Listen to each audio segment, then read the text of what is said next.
you're a scammer. So, sorry. Over $500,000 we made. I lost it all in a few months. I mean, you're making how much a month? That's crazy. I wanted to quit everything. Man, why are you not flexing on energy? With all that money, bro? I think that the biggest, craziest blow up is probably gonna be... What did you have to give up? Yeah, I mean, this is gonna be a different one than usual. Let's see how this one is gonna turn out. Live with Dave over here. It's the first time meeting the man himself, Michael, in real life, man.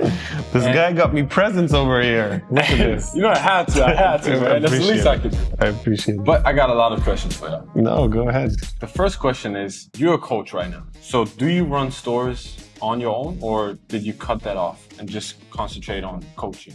Yeah, so we have both things at the same time. So obviously we have our stores running currently. It's very different than how you guys are running stores by yourself, because it's not that I'm like in the thing and I'm running my ads by myself or I'm filming by my videos. It's more of an employee management thing. And currently we have a bunch of people helping us with the coaching side, but we also have a few people who are doing everything basically on the store side. We're making 6 figures with both of it every single month, like per business. Everything's doing really well, but it's just like 2 completely different things. You know, the business models are so different, even though they are complementary, because obviously we teach what we're still learning from the stores ourselves. But in the end of the day, managing like real people and having like a proper program where I know people is very different than like a regular dropshipping customer, you know, it's a very different thing. When you started dropshipping, were you always into like being a coach sometime, or did you just think, I'll try dropshipping, just see if it works, and kind of along the way it developed to being a coach? How did that go? Well, no, like I did everything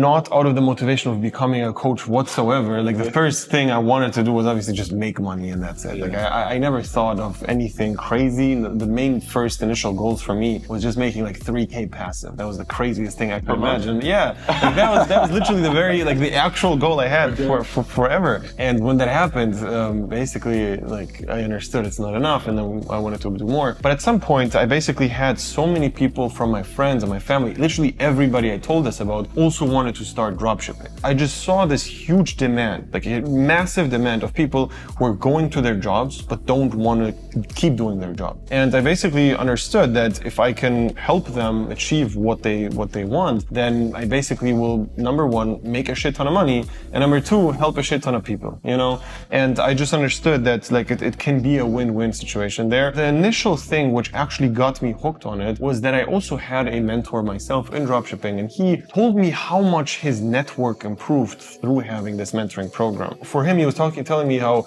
he basically got students who are like all super successful, and then he was basically able to ask successful dropshippers everything he wanted whenever he wanted, and also run through their entire network. So whenever he needed something, he just asks. And that was something which like got me thinking a lot, and I was like, damn, I also want that network, and at the same time I can combine that with making money and helping people, so that's why I did it. That meant it probably good, right? No, he's great. He retired now. He just fucked off to Bali at some point. He and like the story is he was doing like millions of dollars with dropshipping, and it was doing really well. He apparently sold some of his stores, and like it was like high 6 figures, and he basically just like retired in Bali because he didn't like really want to have like a crazy millionaire lifestyle. He understood if I already made like multiple 7 figures, I can live for years with that. And now he just off the radar. I have no idea where the guy is. Living his life. Well, yeah, or maybe in some Bali prison. Who knows?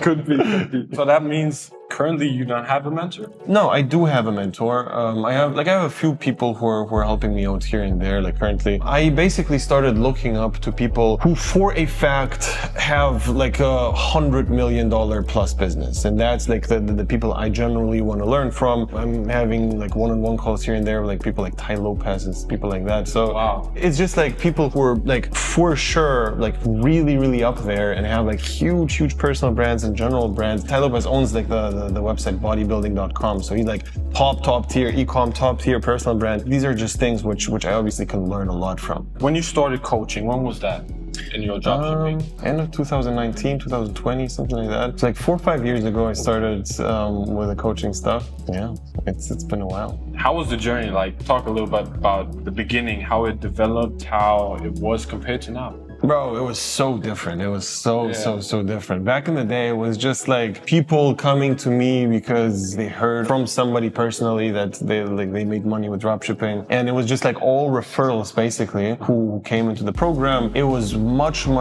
smaller. It was maybe like 10 people or so. It was just like a side thing, you know? So then it just developed into this huge thing where I have like so many coaches helping out the other students, and it's just like such a big thing. Yeah, like obviously it took years to develop that. And honestly, a lot of people think that running a coaching business sounds like a very easy thing, and it's just like like basically you just like sell people something expensive and that's it. In reality, like it actually took years to develop, and also it's very difficult to scale something like that and still keep up quality. Obviously, the biggest challenge which everybody has in the scene, how can I maximize my money but still get the same results as if I would do everything one-on-one for hours every single week with each student? So it's just very difficult to scale that, and we basically developed the system, like it's almost a flywheel where we have our top students helping the beginner students, and that's how we were able to scale that to the numbers it's doing right now. But was there a phase where you kind of wanted to give up and say, okay, I'm gonna go back to doing dropshipping myself, running the stores myself? When you have multiple employees at the same time who are helping you out with everything, time becomes weird. Like you can get things done in a day, which like before that was not possible to be done in like a month. Because literally 20 people doing things for you, you know? We currently have like around 5 people are basically all into the dropshipping department and helping out there. Yeah, sure, I could jump into like being the 6th one, but that's just very low leverage. And with the dropshipping guys, from these 5, I have the biggest leverage if I just manage what their to-dos are. And the same thing is with the coaching stuff. Me actively doing something is my last resort. I never want to do something. The first instinct I develop to myself is I have a to-do.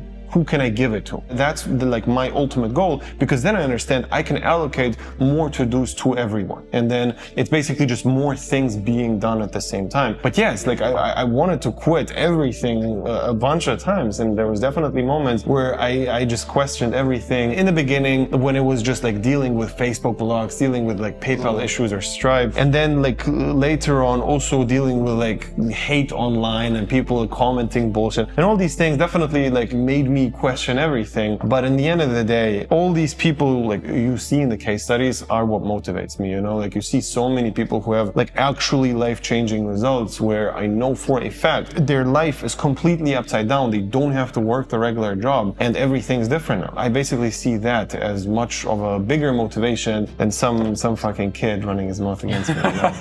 So, and the way the mentorship or the program is basically set up right now is all organic. Well, kinda. Most of it. Okay, most of it. When was the point and why did you switch to doing more organic instead of doing Facebook? You focused more on Facebook in the past. For us, we literally still have Facebook stores running, and like Facebook is not dead at all. Facebook is definitely good and valid. Now, is it good for beginners? No. And you can mess up a lot of things on Facebook, and you saw that firsthand, you know? It's just dangerous. And there's so many things which can happen on Facebook because there's a few barriers which you're gonna face. Number one, you start knowing about dropshipping, you wanna do Facebook ads, you run up the first ad, imagine it just doesn't work. You lose a few $100s and then you move on to the next product, you lose another few $100s, you move on to the next product, and that's how it could go. Like you can test 10 products without any results, very normal thing to happen on Facebook. You've just burned through like a few $1,000, and also the real thing you burned through, your motivation to keep going. You, after 10 products failed,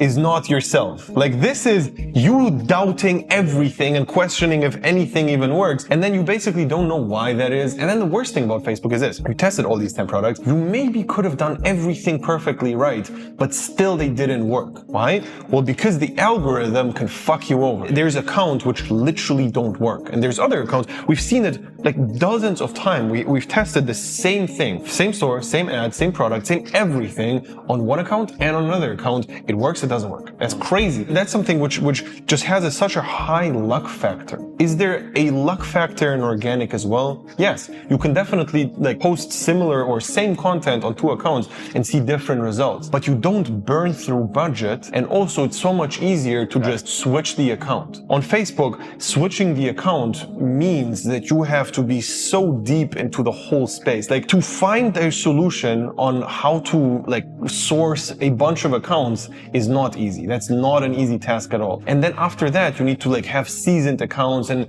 know your family and friends to get them to give you their accounts and all these things just to not know if it's gonna work. And even if it works, your product still has to be good, your ads still have to be good, and everything has to be perfectly 10 out of 10, you know? So it's just such a difficult strategy for beginners. And then you have these blocks and these things, just so many obstacles before you see any success. In the beginning of the whole mentorship, we only did Facebook, but their Facebook itself was way different. You know, we had a very niche strategy, which was like working super well. And what I saw is you need to see some sort of results to keep going. There's a lot of people in the dropshipping space who test 10 products and it doesn't work, and they just literally think, okay, let me move on to the next business model because I had a bad experience. It's fine. I understand that. Like, I understand that it's not a big deal to see something with your own eyes. It doesn't work. Let me move on. I get that thought. You only stick with something is if you see some sort of wins. Yeah. And you need to either go viral or see some profits here and there, some mini winner. That's what keeps you in the game. At this point on Facebook, it's just nothing until it works. And on organic, it's very different. You see success early on with going viral, and it just shows you with your own eyes, I understand this is possible. Now I just need to go to the next step, you know? And this is something which psychologically is so much easier, especially if you don't burn through budget while you test the next product. That's basically why I switched. That's a good reason. Yeah. So the whole program is set up in such a different way, like compared to other ones. I've tested other ones in the past, and I've never seen this program, like how you structured it. Yeah. How did you come up with it, and who helped you, if somebody helped you? Yeah, no, like it just took so much testing to figure out exactly how the system is going to work. Like, we definitely had mentors who have like huge coaching businesses running who basically helped us structuring that. They make like 3 million a month, like really, really top guys who are just crushing it in the German space. What I learned from there is that you have to find a way to scale individual support and keep up the quality. It's very difficult to do that. It's actually very difficult. But the only way is, we have hundreds of students so far. We had hundreds of students, right? There's always a guy who's just the top killer. Like, he is the guy who's just executing on everything, literally not sleeping, just in work. Like, he's actually in work mode only, you know? These are the guys which I noticed early on very, very fast, and this is who I want on my team. These are the guys who just stick out of like hundreds of people, and then I hire those. They love it because their network just like exponentially grows through that as well. Getting to know so many students and so many advanced guys, and it's like so much closer to me if you obviously work with me on the same thing. They have a good incentive on doing that, you know? Just generally from coaching, you get a very, very strong understanding of what's going on, because it's almost like you're on top of the matrix. Like, you see everything what's going on without having to test it yourself. You can just tell, you have 10 calls a day, you can tell 10 people do this.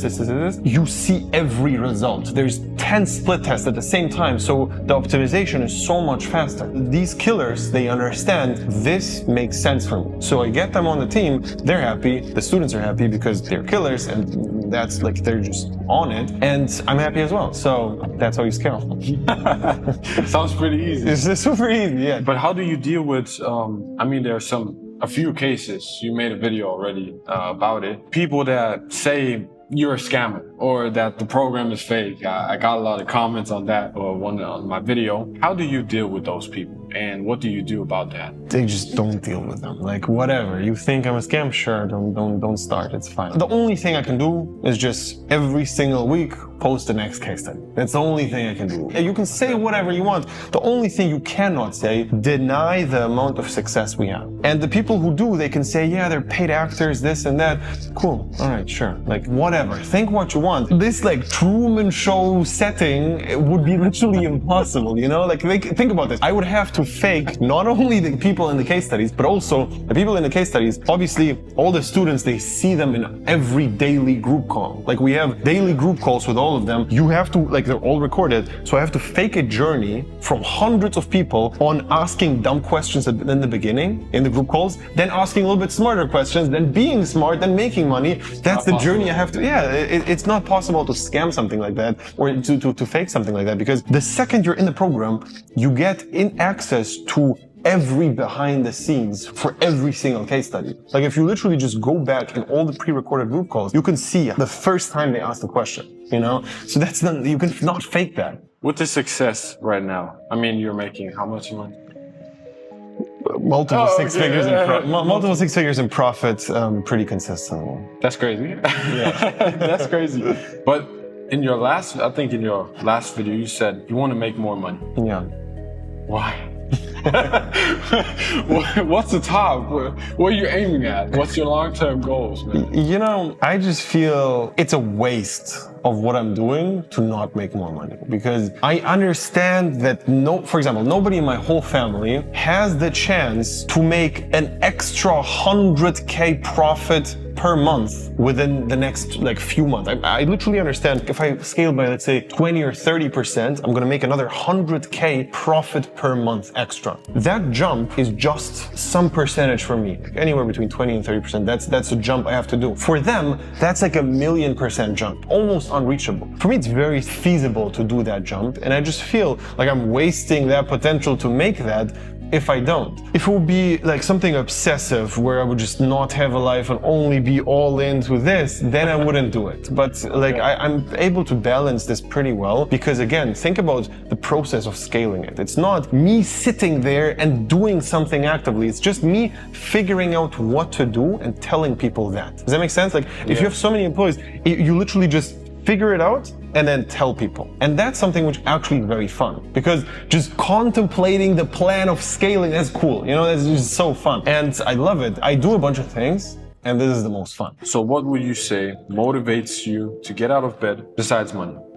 Like waking up every single day. That's for some people it's challenging. They don't have a motivating factor, but what is it for you? Two answers after this. Number one is whenever I know what I'm going to do today, I wake up motivated. When I plan the day before I go to sleep, I wake up motivated because I know exactly what the first task is. If I don't do that, I don't wake up motivated. Okay? I'm not going to pretend here like I have a perfect day every day. This is just not the case. Every time I plan it before I go to sleep, I have a good day. And every time I don't, it's a bad day. And that's just to start it off. But I don't have a specific why on why I do things. I just know this is fun. I'm making a shit ton of money. I'm helping a shit ton of people. Actually, the entire team, all the students, my family, there's a lot of people who are depending on me, which I'm helping actively every day. And I know that's good. At the same time, it's making me so much money that it just doesn't make sense to not do it. I don't have this crazy why and this long-term goal and plan for the next 10 years. It is what it is.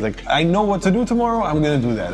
It's simple, and I don't want to overcomplicate it and tell myself in the morning, all right, I'm gonna buy X or I'm gonna do this or this. It's, okay. So I don't have a clear why. So you said you still do or use Google Calendar yourself? Yeah. I use Google Calendar. I use just generally to-do notes. The main thing is I just know what to think about today. As I said, there's different tasks and a lot of them are executing, a lot of them are planning. I like to write down problems on my to-do list, and that is the to-do. Today, this is the problem. I need to solve that.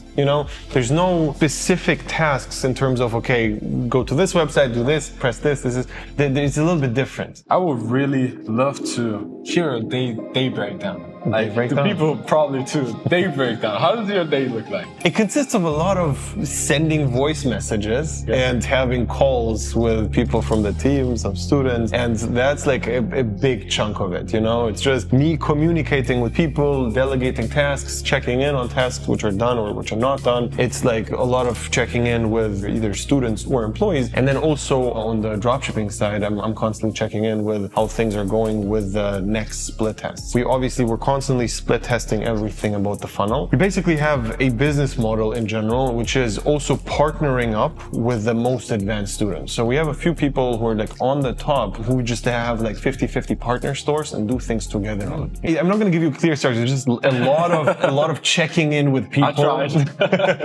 It's just a lot of checking in with people in the morning. Then I usually either go to the boxing classes or the gym where I hang out with my girlfriend. Yeah, that's mainly mainly it. And I'm also in a very, very close contact with my brother. We're basically like during the work times, either we work together or we're just like constantly on Zoom calls and discussing the kind of the next plans and stuff. That's the weekday. And then on the weekends, I'm like Saturdays always with my mom, Sundays always with my dad and grandmother, and just like chilling with the family. So yeah. That sounds pretty chill to me. Yeah, it's you know, at some point, and that's the point I wanted to make earlier is you guys think about business as very stressful because it is for you. Like I understand, and it was for me as well. Doing business is stressful, and the question comes up on why the fuck do you keep doing that? You have all that money, but it's not that stressful. Just a different thing at a different level, and like the thing which gets you from A to B, which is stress, is not going to get you from B to C, and that's just like having leverage and understanding where you're good and where like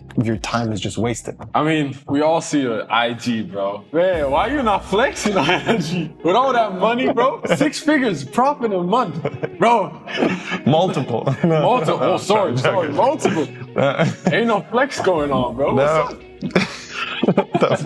I mean, well, I posted a jet picture, so that's the first time I actually started flexing a little bit. But no, look, if you would look at my life, the main thing I'm doing, just not worrying about money. Like that's the main thing I do with money. Also, I don't want to like brag about things like charity or family stuff. I just feel cringe to talk about that completely. That's like a big chunk of like the spendings I have is just like my family, etc. I don't want to flex that. The lifestyle things, I don't know, I just don't think about like the Instagram story, and maybe it would benefit me in some way and more people would think like I'm rich or whatever, but I feel like it's just not necessary at this point. And I genuinely don't feel the need of like proving to anybody that I do have money. And you also see that like on the YouTube videos, it's just like straight to the point about the topic and not that much about me, you know? This guy's making multiple 6 figures profit a month. Yeah. Like you keep it low key, that's cool.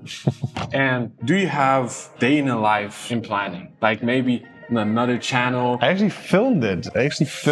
In Mexico. It's filmed. It's not edited yet, and I don't know if it's gonna come out. But he gotta drop it. Spam the comments. You gotta drop it. Yeah, no, we filmed it. Mikey made me do the data life thing. So let's see. I'm still not sure if we're gonna post it, but yes, it's maybe coming. Hey, we all want to see it, right? So you made the commitment to do a day in the life content video? No. Don't twist my words over here. That's right.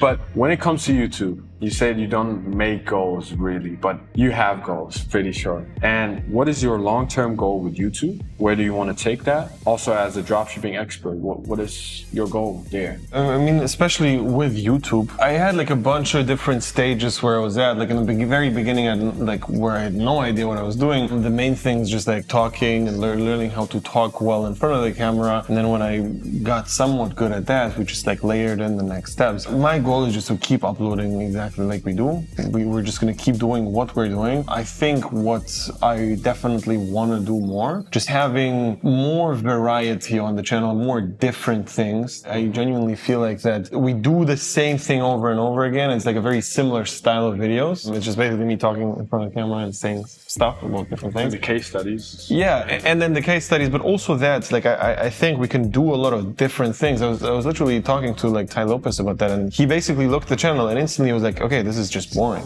And I'm like, why? It's just boring. His point was the case studies show that you have a bunch of results, but you can display a case study in 100 ways. Also, like this is what literally like the next video is also already going to be posted when this is going to come out, but people live filming. We had a case study with Tristan, for example, him live filming his product because it's already kind of saturated, so it's like a past winner. And then us analyzing his videos, or us live doing the product research together, and all these like more like different things which we can do with the case study. In person ones. His point was I need to go the extra mile constantly to make things even better. And right now it's a Zoom call. That's it. You know, so yeah, it's just like taking things to the next level. I don't know how exactly that's gonna look. It's just like I understand, obviously, I don't know, like Alex or Mosey or Iman Gage, these top guys just have better content than me. So they obviously do something better, which means that like we need to strive to just up it a notch, you know.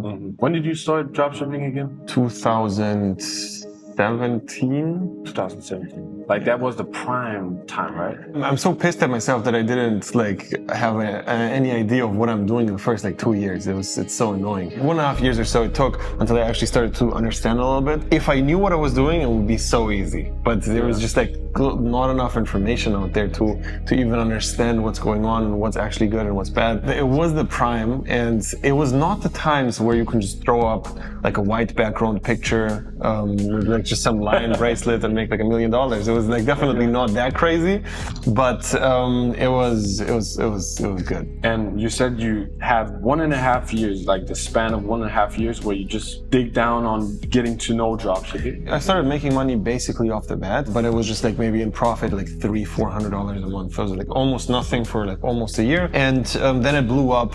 First good month was like 70K or something, and then it just kept going. Like it's literally second good month was like 6 figures, the third one was 150K. So it was like growing really rapidly. Had a huge drop after that because I'm an idiot and I did a bunch of things wrong. And the same thing as you guys did with like profit tracking, same thing happened to me. Yeah. It is what it is, you know. I got a mentor around like 1 year in. And that's the guy I was talking about who basically fucked off to Bali. And basically he was like one of these early birds who actually understood dropshipping very, very early on. So yeah, like it took around a year of no success at all, then some success, but I didn't understand what I'm doing still. I just got successful without having any idea. And then after like 1.5 years, I actually started understanding like how to run this thing consistently and not have like these crazy up-downs, you know? And how do you bounce back from that low that you had? You said you made constantly you made more profit and then you had a dip like you did. Yeah. Like for the first like over $500,000 we made, I lost it all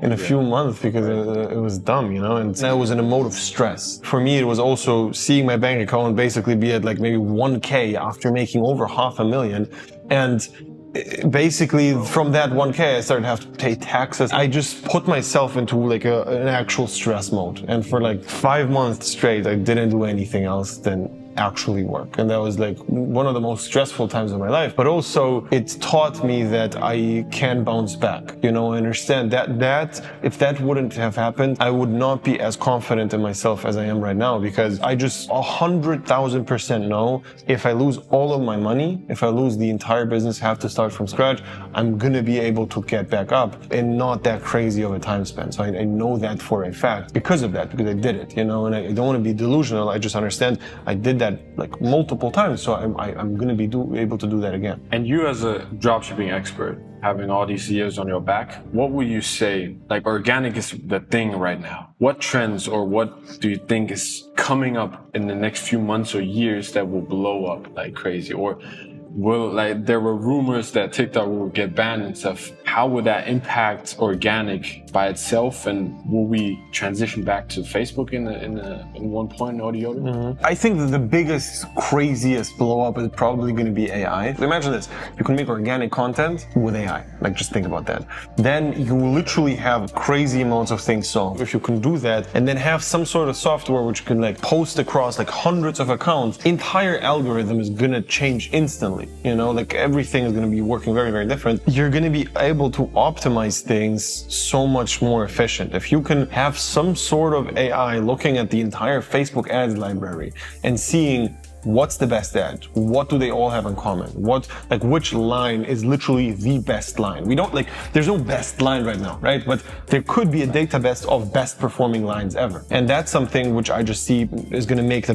biggest, craziest change. And then something has to come in which is going to fuck it up again to make it inaccessible to everybody. Because as usual, if you have something which is just easy, you just press like button, hey, what's the best? And then to tell you what's the best. That's not how it's not going to keep working like that. So it's definitely going to be something else which is going to prevent you from doing it. And there's always going to be these definitely these limitations, you know. But in the end of the day, who knows? Maybe the form of dropshipping we know right now is going to literally die out. But I'm pretty sure there's going to be something else that is going to be equivalent at least to that. And I know for a fact that people who actually are going to be like grinding and working hard, they will have rewards. You know, it doesn't matter what type of business model, what thing. I know right now it's working really well. I'm expecting the same things to work in the next few years. I cannot tell you anything about like in 5 or 10 years because I genuinely think the entire world is going to change so much that like it's just going to be not, like non-predictable, you know? Yeah. So you decided yourself to go for dropshipping. What did you have to give up? Because I know you said in some video that your parents told you should go to college. Yeah. Other than that, what did you have to give up, and what was the reaction of the ones around you? Yeah, that's a very good question. So there's obviously the main thing, which is opportunity cost of like me doing something and I cannot do something else, right? Because I do this. And I had to remind myself of that. I had a long time where I was working really, really hard and I was telling myself I'm doing it for my family, I do it for people around me and so like also myself. But then in the actions I actually took, it was like me just working and not spending any time with them. I saw how me telling myself how business is the #1 priority just definitely harmed some relationships I had with other people because I literally didn't spend any time with them. And I don't like, I hate this thing where a lot of people say like you outgrow other people, you don't have to chill with them.